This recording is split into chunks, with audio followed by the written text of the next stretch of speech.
एक ऐसी नगरी जो सोने से भी ज्यादा कीमती थी, जिसके राजा थे स्वयं श्री कृष्ण, और जो पूरी की पूरी नगरी समुद्र के भीतर समा गई। क्या वो सिर्फ एक पौराणिक कथा थी या सच में समुद्र की गहराइयों में छुपा है एक ऐसा सच जो आज तक पूरी दुनिया की आंखों से छिपा हुआ है? तो बच्चों, मैं हूं तुम्हारा रहस्यमय बाबा। हर हफ्ते लाता हूं तुम्हारे लिए ऐसी कहानियां जो रहस्यों से भरी हैं, लेकिन सच्चाई से दूर नहीं। आज हम जानेंगे द्वारका नगरी का वो सच जो सदियों से समुद्र की लहरों के नीचे दफन है।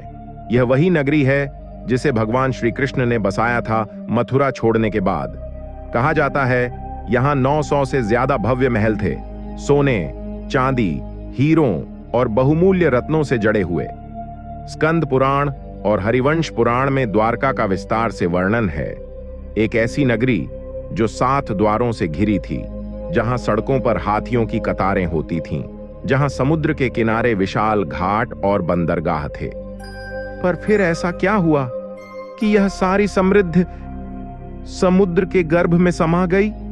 महाभारत के अनुसार युद्ध के बाद जब यदुवंश में कलह बढ़ी तो भगवान श्री कृष्ण ने अपने वंश का अंत होने दिया और फिर उन्होंने प्रभास तीर्थ में अपने प्राण त्यागे।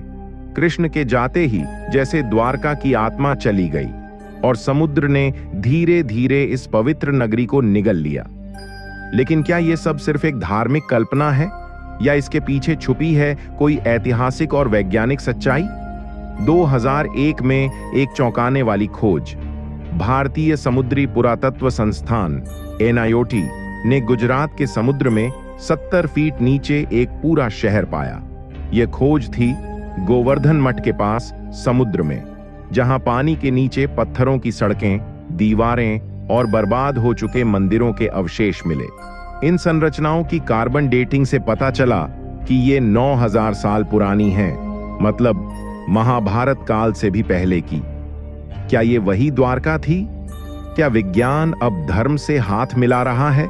अमेरिका, फ्रांस और जापान की खोजी टीमें भी द्वारका के रहस्य में रुचि ले चुकी हैं।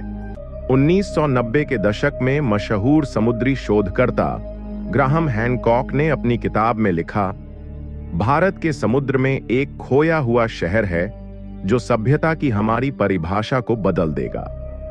ब्रिटेन की BBC ने भी इस खोज पर एक डॉक्यूमेंट्री बनाई थी, जिसमें उन्होंने कहा, हमें यहां कुछ ऐसा मिला है जिसे हम अटलांटिस ऑफ द ईस्ट कह सकते हैं। लेकिन इस खोज के साथ कुछ रहस्यमयी बातें भी सामने आईं।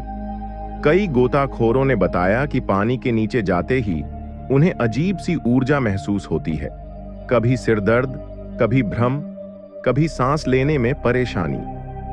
एक पुराना लोकगीत है, जो द्वारका की रेत छेड़ेगा वो अपने भाग्य की रेखा खुद मिटाएगा। कुछ साधु मानते हैं कि द्वारका की आत्मा अभी भी जागृत है और जो भी सिर्फ लालच में वहां जाने की कोशिश करता है वो लौट कर नहीं आता। आज भी वैज्ञानिक और धर्मज्ञोता एक साथ काम कर रहे हैं।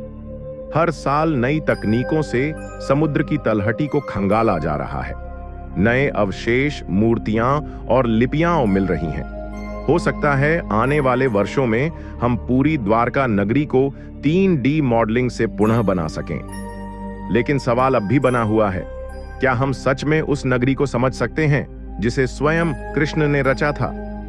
तो बच्चों, अगर आपको यह रहस्य पसंद आया तो इस वीडियो को जरूर शेयर कीजिए और कमेंट में बताइए, क्या आपको लगता है द्वारका सच में समुद्र के नीचे है?